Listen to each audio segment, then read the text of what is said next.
सर्वेभ्यो नमो नमः। सर्वेभ्यो भूयांसी नमांसी। आप सभी का स्वागत है रामायण एवं व्यक्तित्व विकास इस शॉर्ट टर्म ई कोर्स में। आज हमारे बीच में व्याख्यान देने के लिए विशेष रूप से उपस्थित हैं डॉक्टर पंकज कुमार रावल महाभाग। आपको याद ही होगा कि इस ई कार्यक्रम का हमारा पहला व्याख्यान डॉक्टर पंकज कुमार रावल महाभाग ने दिया था। आप उनसे अत्यंत सुपरिचित हैं, अतः मैं अधिक समय नहीं लेता हुआ शब्द कुसुम से उनका स्वागत करते हुए, आप सभी का भी स्वागत करते हुए मैं उनसे निवेदन करता हूं कि आज का जो विषय है रामायण में कर्तव्य परायणता, इस विषय पर वह अपना विशेष वक्तव्य हम सभी को प्रदान करे। माननीय डॉक्टर पंकज कुमार रावल महाभाग।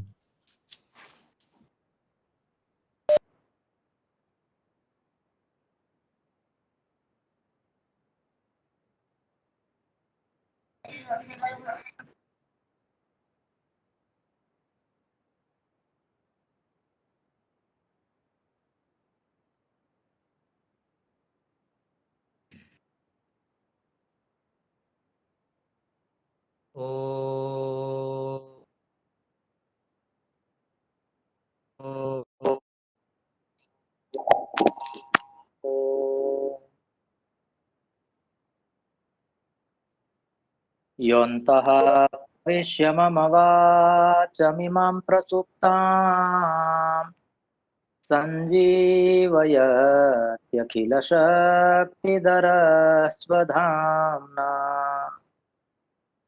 अन्यांश्च हस्तचरणश्रवणत्वगादीन् प्राणान्नमो भगवते पुरुषाय तुभ्यम्। कृष्णाय वासुदेवाय हरये परमात्मने प्रणतक्लेशनाशाय गोविन्दाय नमो नमः। अनन्याश्चिन्तयन्तो मां ये जनाः पर्युपासते तेषां नित्याभियुक्तानां योगक्षेमं वहाम्यहम्। गुरुर्ब्रह्मा गुरुर्विष्णुः गुरुर्देवो महेश्वरः गुरुः साक्षात् परं ब्रह्म तस्मै श्री गुरवे नमः।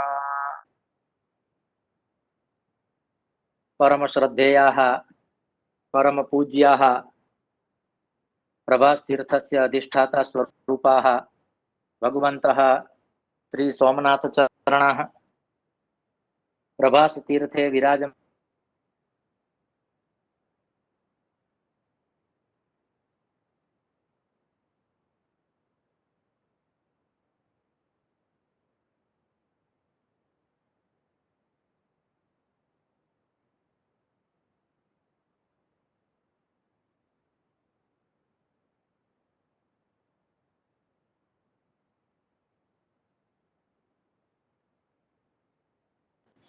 कृपा प्रसादेन च अनुकंपया आद्य पुनरेकवारं श्री सोमनाथ संस्कृत विश्वविद्यालय द्वारा समायोजितेस्मिन् अभ्यासक्रमे रामायण द्वारा व्यक्तित्व विकास इस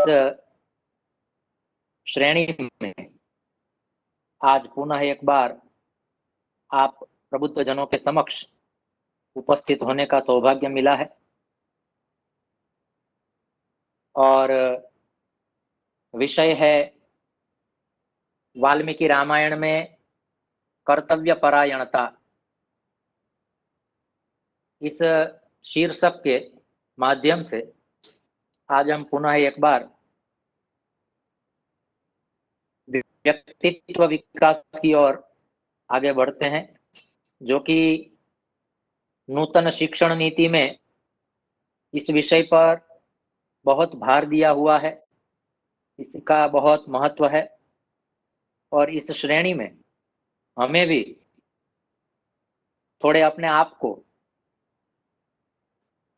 प्रफुल्लित, प्रसन्न और शास्त्रोचित व्यवहार से जोड़ना है। हालांकि यही हमारी ऋषि मुनियों की परंपरा रही है। ऐसी ही परंपरा से हम आ रहे हैं कि जिस परंपरा में आज नहीं तो कल सबको आना है। पृथ्वी गोल है, घूम फिर के सबको वेदों के प्रति, शास्त्रों के प्रति, पुराणों के प्रति, हमारे धर्म ग्रंथों के प्रति आना ही होगा। तो रामादिवत वर्तितव्यम न रावणादिवत, इस वाक्य से ही हमें पता चलता है आज के इस समय में वाल्मीकि रामायण से जुड़े रहना, ऐसे शीर्षक के साथ अभ्यासक्रम को प्रवृत्त करना, यह कहीं ना कहीं ऐसा स्पष्ट करता है कि हमें शास्त्रों से सन्मुख रहना है। तो रामायण के विषय में तो बीच में भी बहुत सारे वक्ताओं ने बहुत कुछ कहा होगा। आज हम केवल अपने विषय पर ही बात करते हैं। हालांकि विषय है रामायण में कर्तव्य परायणता। 3 शब्द हमें देखने हैं और 3 शब्दों में भी रामायण शब्द हम देख चुके हैं। इसके अलावा हमें यह देखना है कि कर्तव्य शब्द क्या है, परायणता शब्द क्या है, और ये दोनों शब्द वाल्मीकि रामायण को ध्यान में रखकर किस तरह से समझे जा सकते हैं।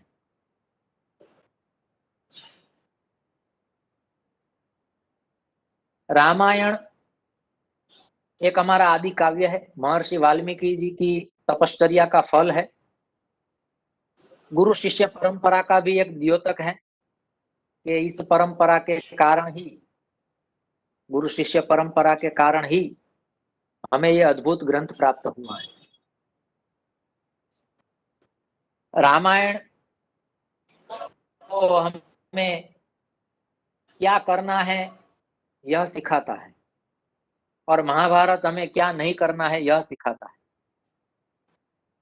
और इसके लिए हमारे यहाँ शास्त्र में 2 शब्द दिए हैं, अन्वय पद्धति और व्यतिरेक पद्धति।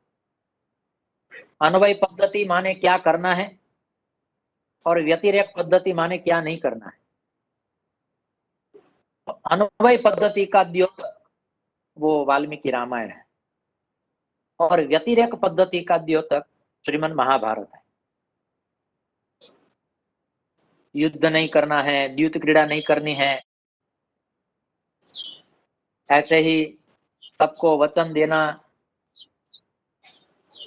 वो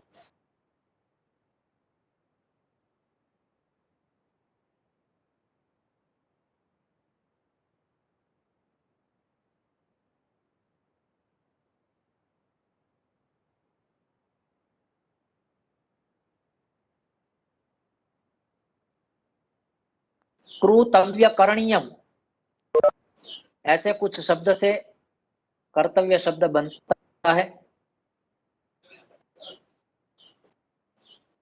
कर्तव्य शब्द को देखते थे,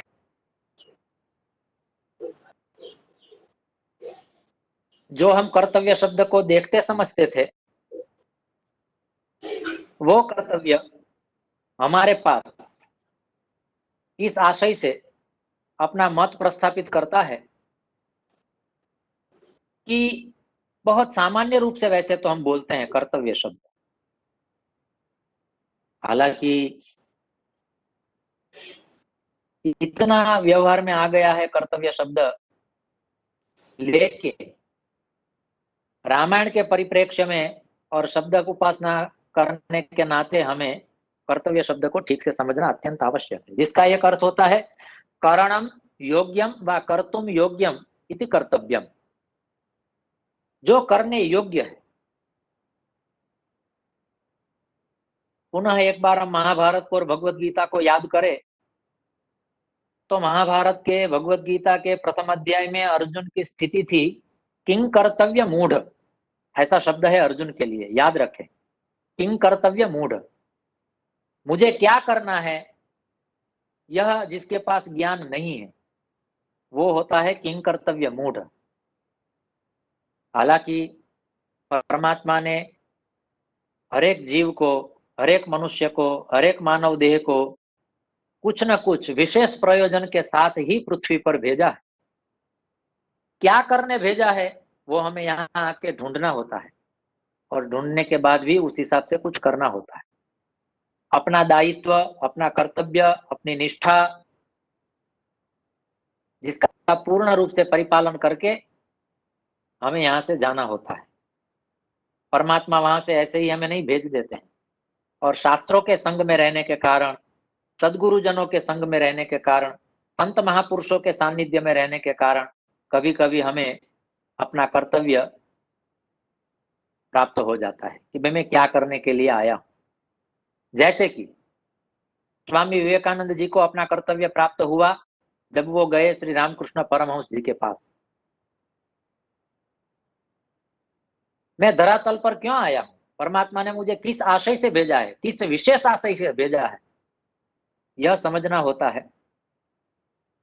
जो लोग पूरी दुनिया को कुछ न कुछ देकर जाते हैं, समझ लो वो अपना, और वो भी शुभ हो, कल्याणकारी हो, उपकारक हो, ऐसा जो कुछ भी दे के जाते हैं, समझ लो उन्होंने अपना कर्तव्य पालन कर लिया है और वो अब धरातल पर वापिस पुनः आने वाले नहीं है।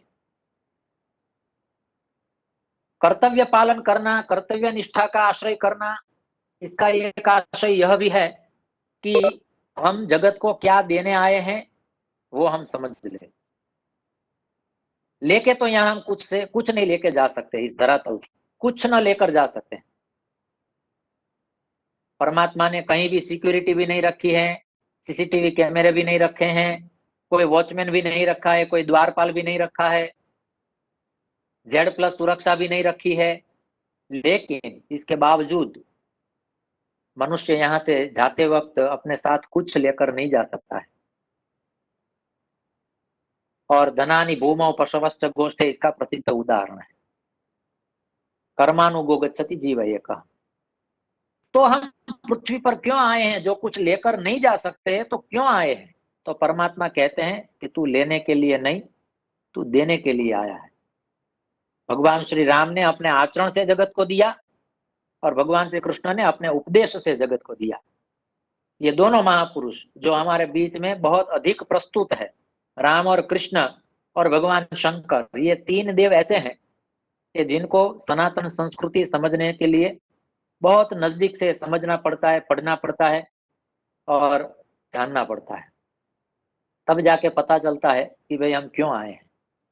जगत गुरु आदि शंकराचार्य ने भी कस्त्वम कोहम कुता आयातः कामे जननी को में तातः, ऐसा कहते हुए बहुत सारे प्रश्न साथ में लेकर भेजा है कि इन सारे प्रश्नों के उत्तर लेकर तुझे आना है पृथ्वी पर से।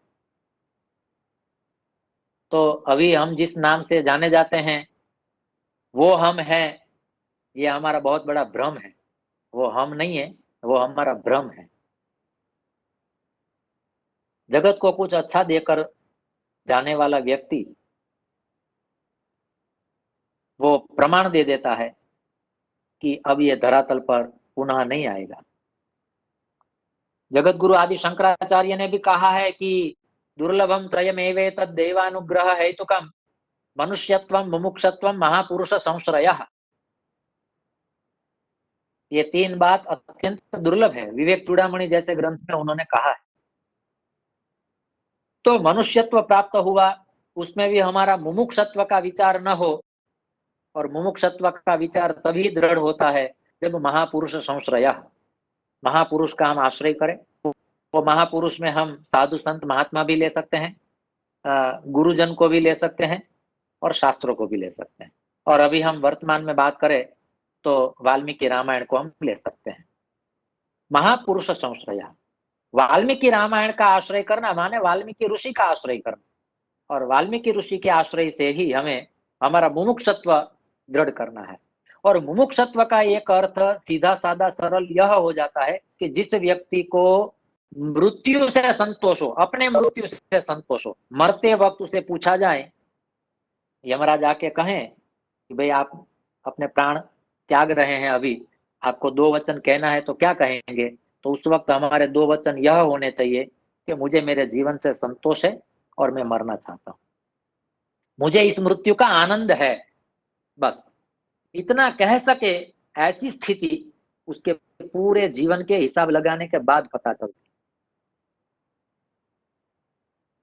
रामायण द्वारा व्यक्तित्व विकास और उसमें भी कर्तव्य पालन, कर्तव्य परायणता, ऐसे विषय को देखना, इसमें एक बात हम यह भी कह सकते हैं कि व्यक्ति का मृत्यु उसका जीवन प्रतिबिंबित करता है। व्यक्ति किस तरह से मरा ये अगर पता चले तो वो भी पता चलता है कि वो किस तरह से जिया, किस तरह से जीता था, क्योंकि मृत्यु उसका प्रतिबिंब है।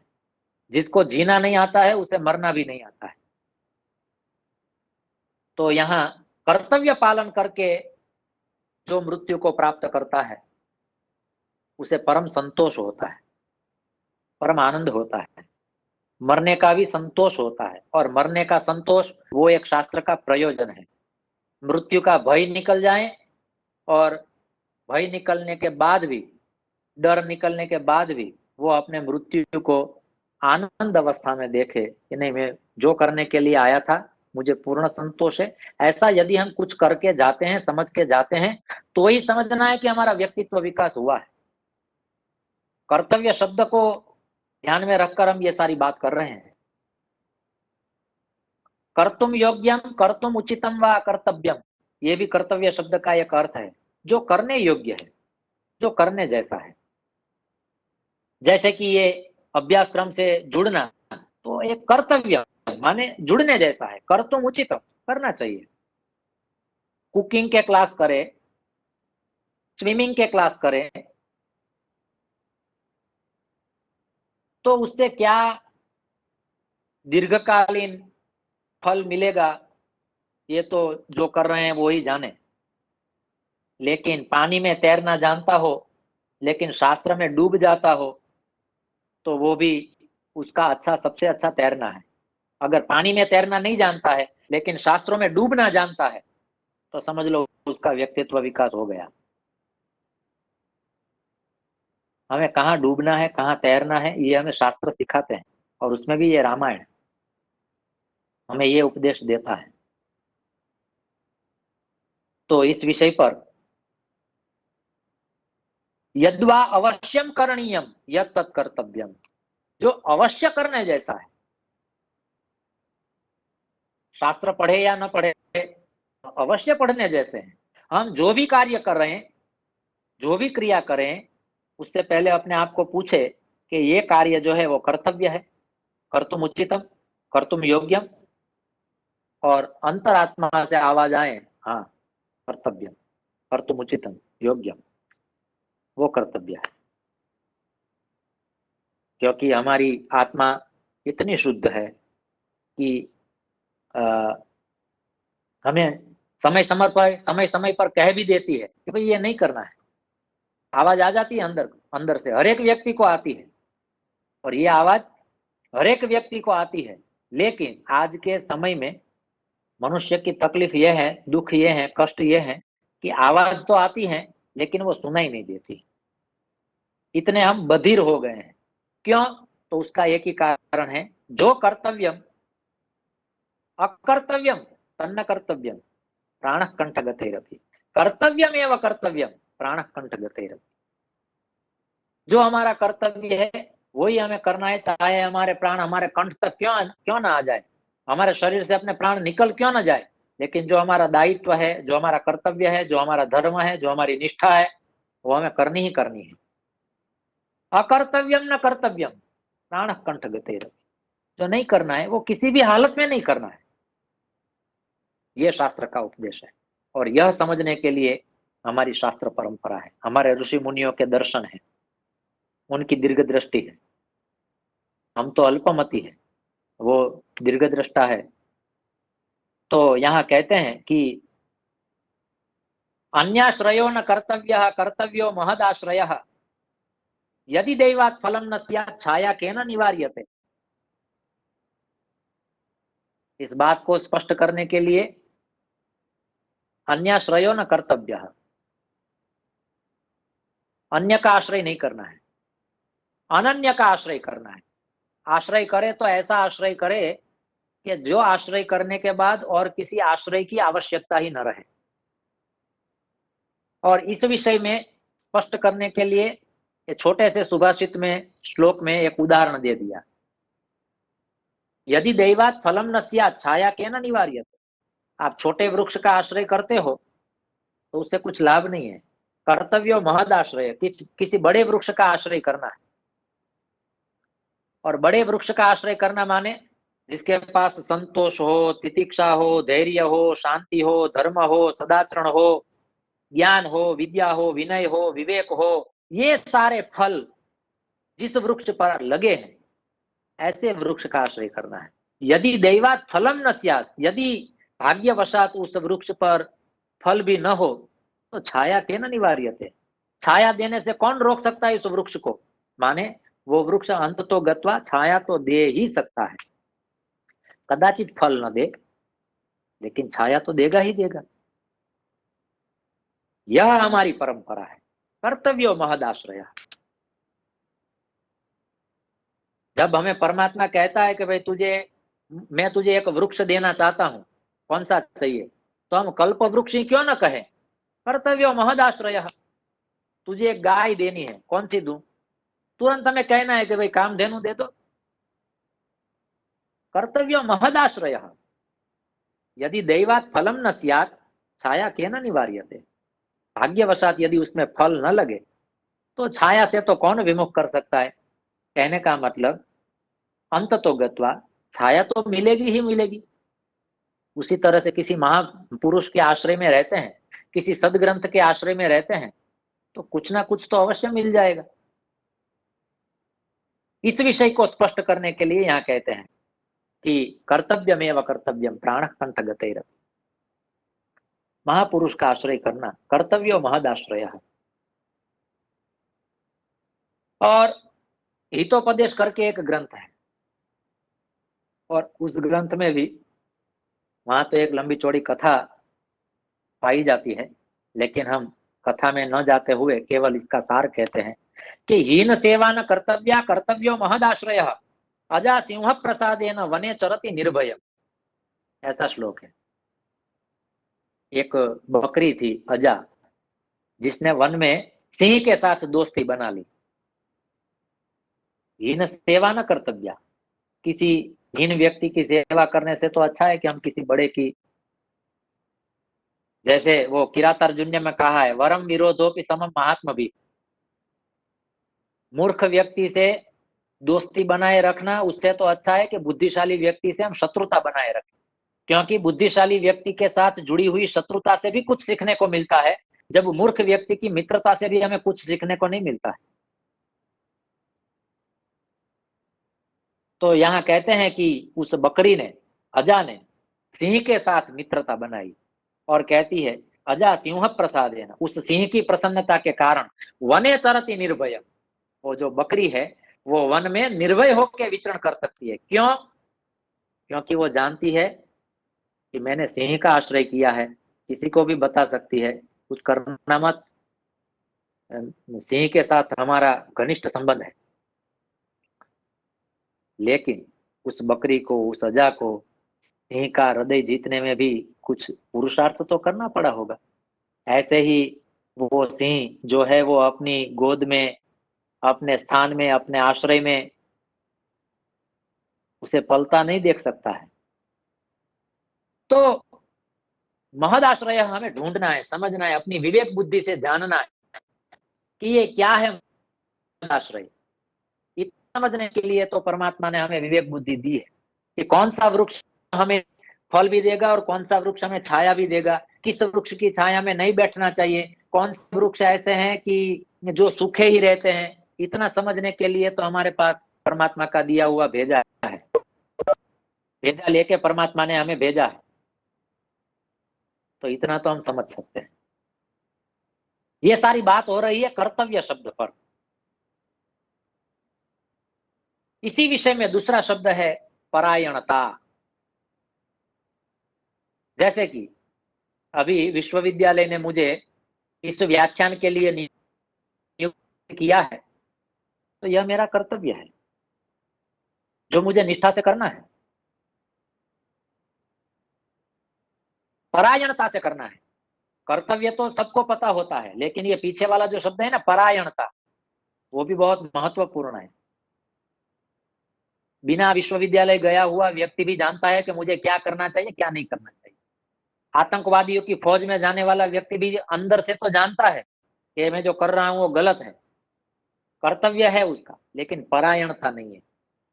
यहाँ का साथ में यह भी जोड़ा है, परायणता। हम शीर्षक को ठीक से समझेंगे तो पूरा रामायण अपने आप समझ में आ जाएगा, और पूरा रामायण का 7 कांड वाला विजन तो हमारे पास है ही। आप में से कोई प्रायः प्रबुद्ध पुरुष ऐसा नहीं है जो रामायण की कथा जानता ना,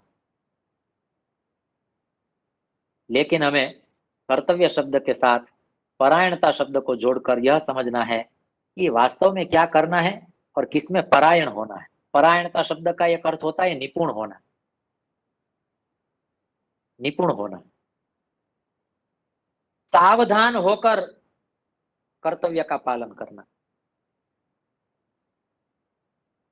जैसे हम धर्मपरायण, सेवापरायण ऐसे शब्द के विशेषण किसी के साथ जोड़कर कहते हैं कि ये महानुभाव तो धर्मपरायण है, ये तो शास्त्रपरायण है, ये तो सेवापरायण है। एक्सपर्ट, निपुण, एक्सट्रीम लेवल पर बैठा हुआ, अपने कर्तव्य का पालन करते करते जो टोच पर पहुंचा हुआ, शिखर पर बैठा हुआ है, बहुधा लोगों के उदाहरण का पात्र जो बना हुआ है, वो परायणता से बना है। चाहे वो सचिन तेंदुलकर हो या महेंद्र सिंह धोनी हो, या लौकिक उदाहरण देखे तो हम यह भी समझ सकते हैं। हमें लगता है कि कितने पैसे कमाते हैं, कितनी ख्याति प्राप्त की, लेकिन हम ये नहीं जानते कि उन्होंने कितना पसीना बहाया है, ये नहीं देखते हैं। वो उनकी परायणता है, निपुणता है, निष्ठा है, समर्पण है, त्याग है। तो सावधान होके उन्होंने जान लिया कि भाई हम क्या करने आए थे, उन्होंने वो किया। हमें भी ये समझना है, शास्त्र के चश्मे पहनकर ये देखना है कि हम किमर्थम आगतः भूतले। रामायण हमें ये दर्शन कराती है।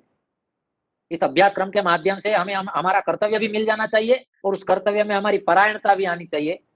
तब जाके पता चलता है, ये केवल 3 मास का कोर्स या सर्टिफिकेट लेने का कोर्स केवल नहीं है, लेकिन हमें यह समझना है कि भाई मैं क्यों पृथ्वी पर आया हूँ, परमात्मा ने मुझे क्यों भेजा है, मैं दुनिया को क्या दे के जा सकता हूँ, क्या मेरा कर्तव्य है, किस कर्तव्य में मैं परायण हो सकता हूँ।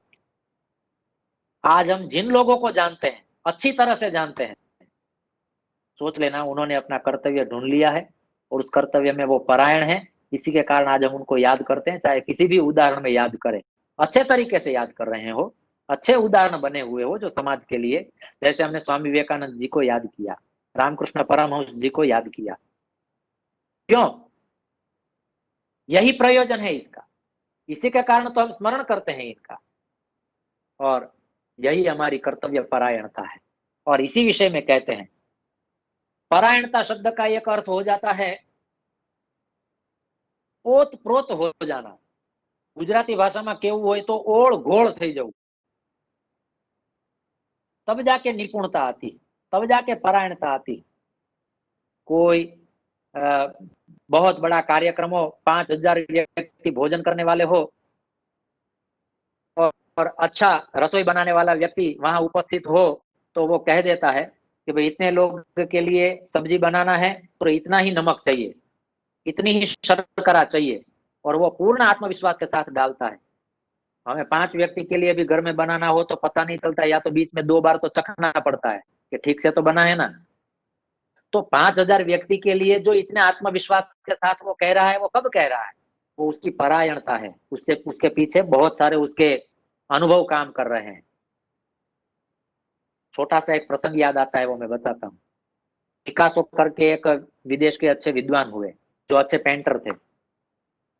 वो चित्र बनाते थे तो सामने वाले व्यक्ति को देखकर केवल 2 या 3 मिनट में तो पूरा उसको कागज पर उतार के दे देते थे, और कहते थे ये देखो आपका चित्र। देखने वाला तो स्तंभित हो जाता था कि क्या ये मेरा चित्र इतना अद्भुत इतने समय में हो सकता है। और वो चित्र बनाने के बाद कहते थे 1 लाख रुपया हुआ इस चित्र का। 2 मिनट में या 3 मिनट में चित्र बनाया और 1 लाख रुपए। मुझे भी सीखना है। कोई भी ऐसा भी कहता है, तो कहते हैं कि ये 2 या 3 मिनट में बनाया हुआ चित्र, ये मेरे केवल 2 या 3 मिनट का ही परिश्रम नहीं है। मैंने इसके पीछे 2-3 मिनट में चित्र तैयार करने के लिए कितने साल गवा दिए हैं, लगा दिए हैं, वो आप देखें तो पता चलेगा। मैं भी आपके पास 2-3 मिनट में नहीं, चलो मैं आपको आधा घंटा देती हूँ, क्या देता हूँ, मुझे ऐसा चित्र बनाना सिखा दो। तो वो कहता है वो आधा घंटा दो, उससे ये चित्र नहीं बनेगा। मैंने पूरा मेरा जीवन दे दिया इसको, तब जाके ये चित्र इतने समय में इतना बढ़िया, इतना अच्छा बनता है। क्या कह रहा है ये प्रसंग? परायणता, रामायण, ये दोनों शब्द को ठीक तरह से समझने के बाद हमें केवल ये देखना है कि रामायण में किस पात्र ने अच्छी तरह से अपना कर्तव्य पालन किया और उस कर्तव्य में कौन परायण था, उसका कर्तव्य क्या था और उस कर्तव्य में परायण कैसे बना। हमारा कर्तव्य क्या है और उस कर्तव्य में हम परायण कैसे बन सकते हैं। वैसे तो श्रीमद् भगवद गीता कहती है, अभ्यासेन तो कौन्तेय वैराग्येण च गृह्यते। किसी भी चीज में यदि परायणता चाहिए, निष्ठा चाहिए, प्रावीण्य चाहिए, एक्सपर्टनेस चाहिए, तो अभ्यास है ना, उसमें लगे ही रहना पड़ता है। संगीत की भाषा में कहे तो उसे रियाज कहते हैं। रियाज करते ही रहना चाहिए। भारत रत्न श्री लता मंगेशकर जी को हम याद करें तो पता चले कि क्या उनकी संगीत साधना है, क्या उन्होंने रियाज किया है। जगत को संगीत के माध्यम से सुर देने के बहाने उन्होंने क्या क्या अपने जीवन में गवाया है। कर्तव्य परायण रहने वाले व्यक्ति को बहुत कुछ गवाना भी पड़ता है। भगवान श्री राम ने कर्तव्य परायणता ये शब्द को चरितार्थ करने के लिए बहुत कुछ गवाया है, बहुत कुछ। स्नेहम दयाम च सौख्यम च यदि वा जानकीमपि आराधनाय लोकस्य मुंचतो नास्ति में व्यथा, गवाया है। बहुत कुछ खोना पड़ता है। हिंदी भाषा में मैं एक वाक्य याद करता हूँ, इस वक्त मुझे स्मरण में आता है, मुझे बहुत अच्छा लगता है, ध्यान से सुने। कुछ पाने के लिए कुछ खोना पड़ता है। प्रसिद्ध वाक्य है, आप सबने सुना होगा, लेकिन इतना ही सुना होगा, कुछ कुछ पाने के लिए कुछ कुछ खोना पड़ता है। बहुत कुछ पाने के लिए बहुत कुछ खोना पड़ता है, लेकिन सब कुछ पाने के लिए सब कुछ खोना पड़ता है। ये कर्तव्य परायणता है। जो व्यक्ति समाज को देकर गए हैं, आप उन व्यक्तियों का अभ्यास करेंगे, देखेंगे तो पता चलेगा कि वो देकर तो गए हैं, लेकिन देते वक्त वो कितना कितना गवा के गए। स्वामी विवेकानंद जी जब रामकृष्ण परमहंस जी से जुड़ गए, तब उनके घर की स्थिति क्या थी, माता पिता क्या चाहते थे, क्या हो रहा था, वो एक बार हम स्वामी विवेकानंद की ग्रंथावली पढ़े तो पता चलता है। बहुत भोग देना पड़ता है। परिवार सब परिस्थिति में साथ में चले ऐसा नहीं होगा, कहीं कहीं विपरीत भी हो जाता है। भगवान श्री राम भी अपने वचन में अड़ग रहने के लिए, स्थिर रहने के लिए वन में चले गए। माँ कैकेयी भी उनके पास भरत के साथ वन में गई और कहती है कि मैं अपने वचन वापिस लेती हूँ, पुनः कहती हूँ ऐसा कुछ नहीं, आप आ जाओ। राम वहां से पुनः ऐसे ही नहीं आते हैं। कर्तव्य परायणता माने कर्तव्य परायणता। भगवान अपने जीवन से जगत को बताते हैं, दिखाते हैं। राम ने तो अपने आचरण से जगत को दिया है, और आचरण से जब देकर जाना होता है ना, तब बहुत क्लिष्ट होता है। राम का जीवन हम समझे इतना सरल नहीं था। राम को राम बनने में बहुत कुछ गंवाना पड़ा है। आज हम राम की गाथा इसलिए गा रहे हैं, हमारा इतिहास आगे जाके कोई नहीं पढ़ाएगा। क्यों? क्योंकि हम जितना देकर जाने के लिए सक्षम थे जगत को, समाज को, उतना हम देकर नहीं जा रहे हैं, इसलिए पीछे हमें कोई याद नहीं करेगा। अगर इतना ही हम सब कुछ अपना जगत को देकर जाते हैं, आज जो जो बड़ी बड़ी भी संस्थाएं हैं, वो संस्था के जो निर्माता हैं, उनके पीछे जो साधु संत या हमारे पूर्वजों के जो आशीर्वाद है, बाकी जो कुछ भी ऐसे हैं, उन सबको हम देखें तो पता चलता है कि उन्होंने सब कुछ दे दिया है। कुछ लेकर नहीं गए, लेकिन बहुत कुछ देकर गए। तो ये कर्तव्य परायणता है। परायण शब्द में भी परम, अयनम। अयनम शब्द का एक अर्थ होता है गमनम। श्रेष्ठम दत्वा गमनम इति परायणम, अच्छा अर्थ है परायण का। श्रेष्ठ तत्व देकर जाना है, जगत को देकर तो जाना है, लेकिन बहुत सारे लोग तो त्रास देकर भी जाते हैं। पिता अपने पुत्र पर बहुत सारा ऋण देकर भी जाता है कि 5-25 लाख उसको देना बाकी है, अब मेरा तो जाने का टाइम आ गया है, अब तू दे देना उसे। तो ऐसे ऋण भी देकर जाते हैं, लेकिन ऐसा देकर जाने की बात नहीं है यहाँ। परम माने श्रेष्ठम, अयनम गमनम, श्रेष्ठ तरह से जो जाता है जगत से, वो परायण है, जाने का परायण, जाने का परायण, जिसको जाने में भी आनंद है। नहीं तो प्रायः जीवात्मा का स्वभाव है कि कोई आए तो वो अच्छा लगता है, जाए तो अच्छा नहीं लगता है, लेकिन जाते वक्त जाने वाले को संतोष होना चाहिए कि नहीं मैं जा रहा हूँ, कुछ देकर जा रहा हूँ, यहाँ समाज में लेने के लिए नहीं आया था। रामायण का एक श्लोक यहाँ मैंने लिखा है, और वो श्लोक है, पाद छाया सुखम भर्तुर तादृशस्य महात्मनः सही नाथो जनस्यास्य सगति सपरायणम। अयोध्या कांड का यह श्लोक है। रामचंद्र जी जब वन में जाते हैं तो सीता माता को कोई नहीं कहता है, अपने आप जो व्यक्ति अपने कर्तव्य को समझ लेता है उस व्यक्ति को कभी बताना नहीं पड़ता है कि ये तेरा कर्तव्य है। सीता माता ने अपना कर्तव्य समझ लिया था, राम चले तो तुरंत पीछे पीछे वो भी चले, भाई मेरा कर्तव्य है, मुझे जाना है। हालांकि बाकी सब लोगों ने कहा कि भाई वनवास तो केवल राम को हुआ है, तू क्यों जा रही है? जनक के भवन में मौज शौक के साथ तू पली बड़ी हुई है, वहां वन में तेरा जाना खतरे से कोई कम नहीं है, लेकिन मेरा कर्तव्य है। लक्ष्मण क्यों जाता है पीछे? और जाते वक्त लक्ष्मण अनुमति लेने जाता है। प्रसंग तो एक अद्भुत है रामायण का, कि पूरा प्रसंग कहने का तो अभी समय नहीं है, लेकिन मैं अभी बीज रोपण कर देता हूं। अंकुरित जब होगा तब, जब राम के पास आकर लक्ष्मण कहता है कि मैं भी आपके साथ वन में चलूंगा, तब राम और सीता दोनों साथ में पास में खड़े होते हैं। सीता का राम के साथ जाना तय हो गया है, और लक्ष्मण भी कहता है कि मैं आना चाहता हूं। तब रामचंद्र जी कहते हैं कि तू जा, अपनी पहले माता सुमित्रा से पूछ के आ, यदि वो हाँ कहें तो मेरे साथ चल सकता है तू। लक्ष्मण कहता है उसमें पूछने जाने की जरूरत नहीं है, मेरी माता हाँ ही कहेगी, मुझे विश्वास है। नहीं, मेरे संतोष के लिए तुझे जाना है, पूछना है। और जब वो लक्ष्मण पूछने के लिए जाता है, तब यहाँ सीता और राम के बीच में जो संवाद होता है ना, वो प्रसंग, वो घटना, वो बात बहुत बढ़िया है, बहुत लंबा प्रसंग है। सीता केवल इतना पूछती है क्यों भेजा, जब आप जानते ही है कि वो आपके साथ आएगा ही, आप चाहते भी है कि वो आए और हमारे साथ रहें, तो क्यों भेज रहे हैं आप पूछने के लिए? अपने कर्तव्य का बोध है कि नहीं?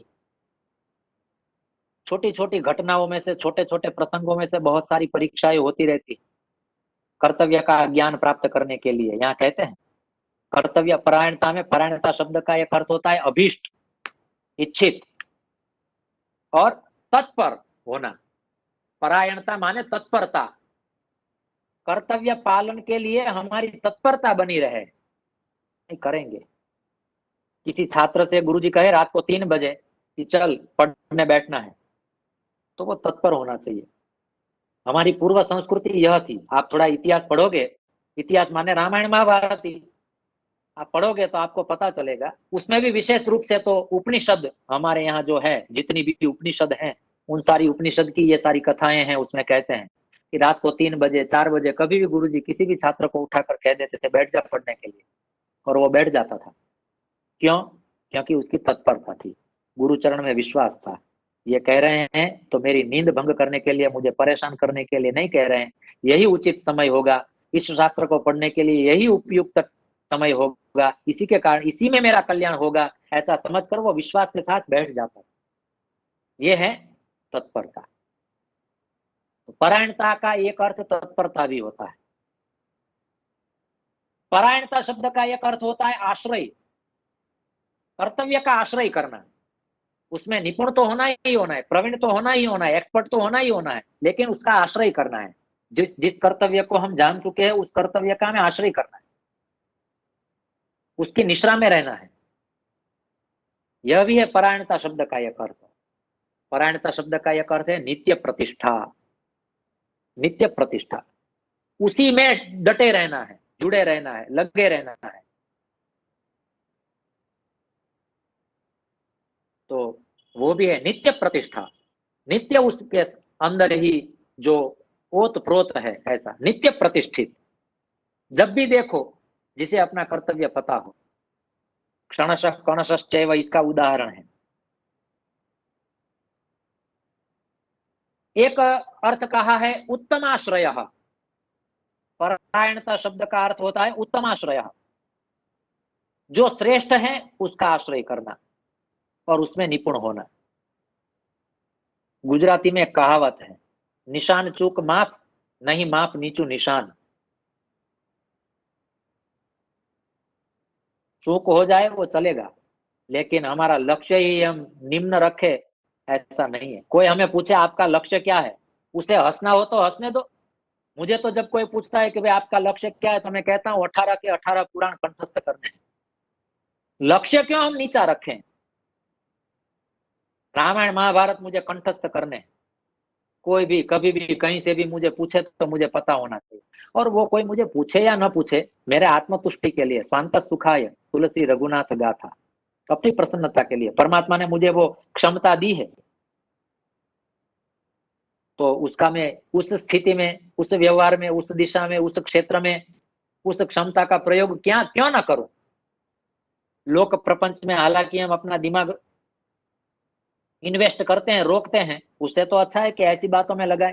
सामने वाला हंसे तो हंसे कि भाई 18 पुराण आप कंठस्थ करने की बात कर रहे हो, आप पूर्ण जागृत अवस्था में हो या फिर कुछ, उनको जो सोचना है। निशान चूक माफ, नहीं माफ नीचू निशान। परायणता क्या है? किसी को लगता है ये तो शेख चल्ली के विचार है, तो लगने दो। ऐसे शुभ संकल्प करें, और जब कोई व्यक्ति पूछता है और उसी वक्त हम अपना ये संकल्प बताएं और उसी स्थिति में सरस्वती हमारी जिह्वा पर आके बोल दे तथास्तु, तो हमारी तो लॉटरी लग गई ना। तो हम ऐसा निम्न विचार क्यों करें? यह हमें समझना है, यह हमें जानना है। ये हमारी शास्त्र की परंपरा है। परायणता माने नित्य प्रतिष्ठा, उसमें डटे रहना है जब तक पारंगतः उस पार में नहीं चला जाऊं तब तक। आप जगत गुरु आदि शंकराचार्य के 4 शिष्य को देखें तो आपको पता चलेगा। विष्णु सहस्त्रम स्तोत्र है, उसमें परमात्मा का एक नाम है निष्ठा शांति परायण। निष्ठा, शांति और परायण, वो एक ही पंक्ति में रखा हुआ, उनका विशेषण के साथ रखा हुआ नाम है। सोचो जरा, तो परमात्मा ने क्यों अपना नाम ये बनाया होगा, निष्ठा शांति परायण। यदि आपके पास किसी कर्तव्य का पालन करने के लिए निष्ठा है, तो अवश्य आपको शांति मिलेगी, और वो शांति आपको परायण बनाएगी। एक आत्मतोष, आत्मसंतोष, एक निपुणता, सेल्फ सेटिस्फैक्शन जिसे कहते हैं, अपने आप से संतोष पाना बहुत बड़ी बात है। मुझे अपने आप से संतोष है, ये शास्त्र को पढ़कर हमें पता चलता है, भगवान श्री राम के जीवन को देखकर हमें पता चलता है।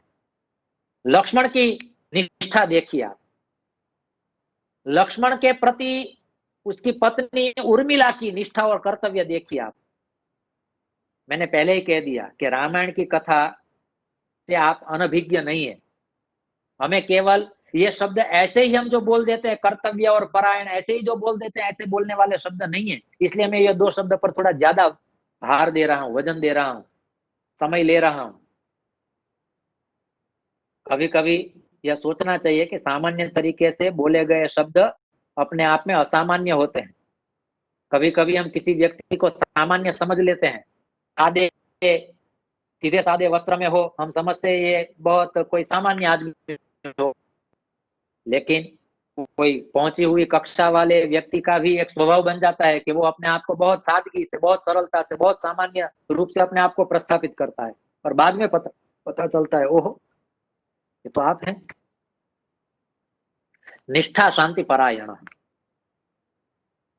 निष्ठा वो भी परायण होने के लिए, निपुण होने के लिए पर्याप्त है, आवश्यक है। निष्ठा, ये शब्द को समझना भी बहुत आवश्यक है। निष्ठा शांति परायण।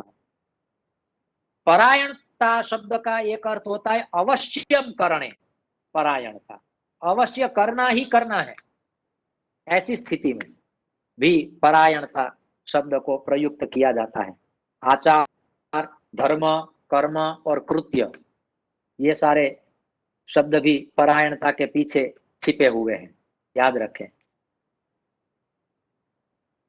वाल्मीकि जी ने जो रामायण लिखा उसमें उन्होंने जिनकी जो भी कर्तव्य परायणता बताई है, वेद व्यास जी ने भी एक रामायण लिखा है जिसे अध्यात्म रामायण कहते हैं। आप शायद जानते होंगे, वैसे तो आप सब विद्वत पुरुष है इस समुदाय में, लेकिन वेद व्यास जी ने भी रामायण ग्रंथ लिखा जिसका नाम है अध्यात्म रामायण। तो अध्यात्म रामायण में वेद व्यास जी ने भी भगवान श्री राम का चरित्र लिखा है, वाल्मीकि जी ने भी रामचंद्र जी का चरित्र लिखा है, लेकिन दोनों ग्रंथों में आप देखेंगे तो उनके कर्तव्य और परायणता में कहीं भी तनिक भी कोई भेद नहीं होगा। शब्द भिन्न है, भाव और कथानक, उनके पीछे छुपा हुआ उपदेश, वो सब एक का एक ही है, समान ही है। क्यों? क्योंकि कर्तव्य एक ही होता है, परायणता एक ही में आती है। अंग्रेजी भाषा में एक कहावत है याद रखने जैसी, jack of all master of none. कभी कभी ये हो जाता है हमारा, अभी इस स्थिति में ये हालत हुई है, jack of all master of none. थोड़ा थोड़ा सब कुछ आता है लेकिन कोई एक चीज पूर्ण रूप से नहीं आती, इसे कहते हैं jack of all master of none. जबकि शास्त्र ये कहता है कि किसी एक चीज में, किसी एक वस्तु में, किसी एक क्षेत्र में तू निपुण हो जा। थोड़ा थोड़ा सब पाने जाएगा ना, सब गवा देगा। उससे तो अच्छा है सब कुछ गवा दे, कोई एक किसी एक को पाले। कबीर जी ने भी कहा कि एक साधे सब सधे, सब साधे सब जाए, इसी बात को कहा। हालांकि अंग्रेजी भाषा में तो यह कहावत बाद में आई होगी, पहले कबीर जी की ये दोहावली आई होगी, एक साधे सब सधे, सब साधे सब जाए। सबको पाने के लिए निकलेगा ना, कोई हाथ में नहीं आएगा, किसी एक को पाने में लग जा तू। लक्ष्मण यही चाहता था, बस मैं परमात्मा भगवान श्री राम को पाना चाहता हूँ, इसलिए उसने अपने कर्तव्य का पालन कर दिया, अपने कर्तव्य में परायण था। कभी पूर्ण मात्रा में ठीक से इस चर्चा का विषय निकलेगा तब वो संवाद अवश्य हम आपके पास रखना चाहेंगे, कि जिसमें राम और सीता का संवाद लक्ष्मण के विषय में जो होता है, अयोध्या नगरी छोड़ने से पहले जो संवाद होता है, बहुत अद्भुत संवाद है, समझने जैसा संवाद है। हम कर्तव्य अपना ढूंढ ले, उसमें हम परायण हो जाए तो बीच में भी बहुत सारी परीक्षाएं आती जाती रहेगी, बहुत सारी परीक्षाएं आएगी। कर्तव्य में परायण होने के लिए बहुत सारी परीक्षाओं को पार करना पड़ेगा। हमने पहले ही शायद अगले व्याख्यान में कहा था कि राम वन गए तो राम बन गए, वकार बकार और भेदह नास्ति। वाक्य बहुत अच्छा लगता है। तो वन गमन परमात्मा का जो है वो पूर्ण कष्ट से भरा हुआ है। सुवर्ण को भी अपने आप को वास्तविक रूप में सुवर्ण के रूप में ही प्रस्थापित करना है तो अग्नि की परीक्षा में से उसे निकलना पड़ता है। तो हम भी अपने आप को सुवर्ण की तरह चमकाना चाहते हो, अपने कर्तव्य का पालन करके हम समाज को कुछ देकर जाना चाहते हो, तो हमें भी इस संसार में बहुत सारे अग्नियों में से निकलना पड़ेगा। वाल्मीकि जी को रामायण लिखने की क्या जरूरत थी, आप मुझे कहिए। अब मैं बात के उपसंहार की ओर जा रहा हूं। 2 या 3 प्रश्न जिज्ञासा के रूप में आपके पास छोड़कर जा रहा हूं। वाल्मीकि जी को ये रामायण लिखने की जरूरत क्या थी, क्यों लिखा उन्होंने? देवर्षि नारद ने प्रेरणा की, ब्रह्मा जी ने आदेश किया, तो प्रेरणा तो पूरे जीवन में बहुत सारे लोग हमें देते रहते हैं, आदेश भी पूरे जीवन में बहुत सारे लोग हमें देते रहते हैं, लेकिन वो प्रेरणा और आदेश के पीछे वाल्मीकि जी ने सोचा कि नहीं, ये मेरा कर्तव्य है, ये लोग मुझे इसलिए प्रेरणा दे रहे हैं, ये लोग मुझे इसलिए आदेश दे रहे हैं कि शायद में ये मेरा कर्तव्य है और इसमें मुझे परायण होना है। और वो परायण होके केवल रामायण देकर गए ऐसा नहीं है। ध्यान से सुने ये वाक्य, वाल्मीकि जी समाज को केवल रामायण देकर नहीं गए, लव कुश जैसे 2 अच्छे छात्र तैयार करके रघुवंश को देकर गए। उन्होंने प्रैक्टिकल भी किया और थियरिकल भी किया। रामायण ग्रंथ जो लिखा वो उनकी थियरी थी और लव कुश को जो तैयार किया वो उनका प्रैक्टिकल था। तो ये हमारी शास्त्र परंपरा है जिसमें हमें दोनों चीज पानी है। क्या दोनों चीज पानी है? प्रैक्टिकल प्रायोगिक भी पाना है और इस विषय में हमें यह भी समझना है कि हम प्रायोगिक रूप से समाज को, जगत को क्या देकर जा सकते हैं। वाल्मीकि जी ने दोनों काम किए, अपना कर्तव्य भी निभाया और उसमें परायण होके, मैंने ये जो लिखा है ये ऐसा ही मीथ नहीं है, पूरा इसमें मैं निष्ठावान होके, निष्ठा से, शांति से, परायण से इसमें ही लगा रहा हूं, क्योंकि इसके पीछे दो महापुरुषों की प्रेरणा और आदेश है। तो हमारे जीवन में जब हमें कर्तव्य नहीं मिलता है, जब हमें किसी क्षेत्र की परायणता नहीं प्राप्त होती, ऐसा लगे, तब हमें कर्तव्यो महदाश्रया, कभी कभी हमारी चेतना को उद्घाटित करने के लिए कोई महापुरुष होते हैं, परमात्मा भेज देते हैं किसी ना किसी को दूत के रूप में।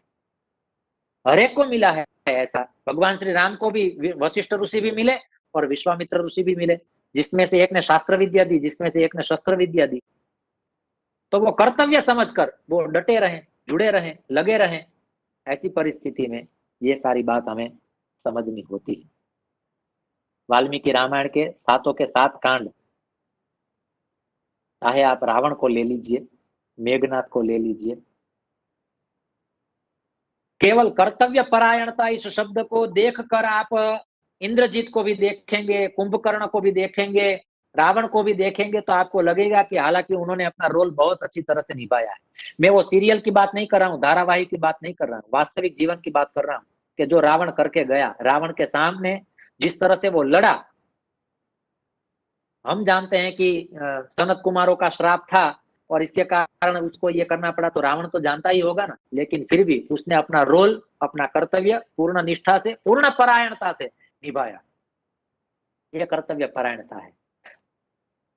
अंततोगत सार रूप इतना ही कहना है कि हम जिस क्षेत्र के लिए बने हो उस क्षेत्र को पहचानना और उस क्षेत्र के टोच तक, एक्सट्रीम लेवल तक पहुंचना, ये कर्तव्य परायणता का सार है। और वाल्मीकि रामायण में भगवान श्री राम वो एक केंद्रवर्ती है, बाकी उनकी प्रदक्षिणा करते हुए जितने भी पात्र है, आप हनुमान जी को देख लीजिए, क्या उन्होंने अपनी कर्तव्य परायणता निभाई। अंगद को देख लीजिए, सुग्रीव को देख लीजिए। अब सारे पात्र को ही याद करना है और पात्र को याद करके केवल कर्तव्य परायणता दो शब्द उनके पीछे जोड़ते जाना है। जाम्बुवन जी ने क्या अपना कर्तव्य निभाया है, क्या अपनी परायणता दिखाई है। बस यही हमें समझना है कि हमें भी इस तरह से कुछ कर्तव्य पालन की शक्ति आए, कुछ विषय में परायणता आए, और वो परायणता ऐसी आए कि जिसके कारण हम जगत को कुछ, समाज को कुछ, विश्व को कुछ देने के काबिल बने और देकर जाएं। इन्हीं शब्दों के साथ आज के इस व्याख्यान को मैं यहीं विराम देता हूं और आप सबने पूर्ण शांति से और धैर्य से मुझे सुना, इसके कारण हम आपके प्रति धन्यवाद का भाव प्रकट करते हैं और अवसर देने के कारण मैं विश्वविद्यालय का, संयोजक श्री का और सह संयोजक श्री का भी धन्यवाद विज्ञापित करता हूँ। एतावद्भिः वचोभिः अहं विरमामि। नमो नमः। जयतु संस्कृतं, जयतु भारतम्। धन्यवादाः डॉक्टर पंकज कुमार रावल महाभागाः। आज आपका जो व्याख्यान है बहुत ही उत्तम रहा है और वेद में भी जो धर्म है उस धर्म को भी दो भागों में बांटा है कि कर्तव्य क्या है और अकर्तव्य क्या है। जो भगवत गीता में कार्य और अकार्य शब्द के द्वारा कहा है, कहीं विहित और प्रतिषिद्ध के द्वारा कहा है। तो आपने जो रामायण में अलग अलग पात्रों के द्वारा जो जो कर्तव्य का और उनकी जो कर्तव्य निष्ठा है, कर्तव्य परायणता है, उसका बहुत अच्छी तरह से आपने व्याख्यान किया। हम सभी को बहुत इससे लाभ हुआ है। बड़ा अद्भुत ये आपका व्याख्यान रहा है। मैं कार्यक्रम के संयोजक के नाते और विश्वविद्यालय की तरफ से आपका बहुत बहुत आभार, आपके प्रति बहुत बहुत आभार प्रकट करता हूँ। आपका फिर और आगे व्याख्यान होगा और उस व्याख्यान का लाभ हम सभी को मिलेगा, ऐसी मैं फिर भगवान से प्रार्थना करके पूर्णता मंत्र के द्वारा हम आज का जो व्याख्यान है और ये जो हमारा कार्यक्रम है इसका समापन करते हैं। ओम पूर्णमदः पूर्णमिदं पूर्णात् पूर्णमुदच्यते पूर्णस्य पूर्णमादाय पूर्णमेवावशिष्यते। ओम शांति शांति शांति। अस्तु, सर्वेभ्यो जय सोमनाथ।